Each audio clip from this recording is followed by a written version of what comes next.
to bury a guy and you don't know who he is. As a soldier, as a human being, the least you can do is put a name on his cross. That we couldn't do for 130. The worst is the mothers, the wives, the kids of those dead soldiers just didn't know where they were.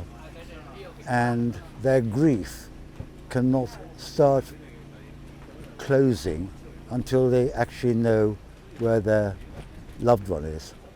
The Falklands has always lent into these families' visits. I think we recognise that at a purely human level, it is the decent thing to do to allow people to visit the graves of their loved ones. With the renewed cooperation agreement, it was possible to have that conversation again and to agree to some arrangements for this visit.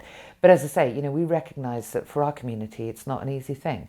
It brings back lots of memories and stirs up lots of feelings, and so we give it very serious consideration before allowing them to go ahead. Everybody is somebody's son or husband or brother or father, and we know from our own veterans how important it is to be able to pay your respects and to grieve. So it is the decent thing to do. I came here with the second wave, so I missed out on the conflict. I arrived a few days after the surrender. The general saw that I was discovering dead Argentine soldiers, and he said, look, start collecting and burying the Argentine soldiers. So go back to England and get some civilian funeral directors, which I did. And these guys came out and we worked together for 5 weeks all over the islands.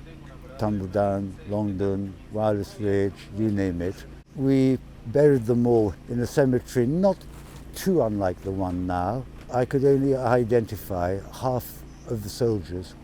They didn't have dog tags. It took about 35 years before an Argentine soldier visited London. I met him, and then the whole of this project of the Red Cross started. And we came back here, exhumed all 130.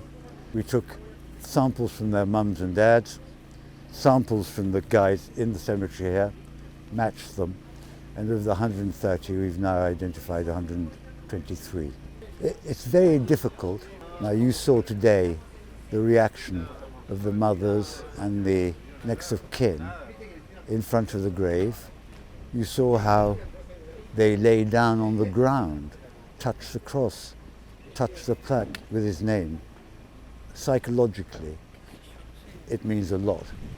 And now they can go back home with the certainty that their kid is properly buried, and then that sadness never disappears, but at least the grief comes to some form of closure.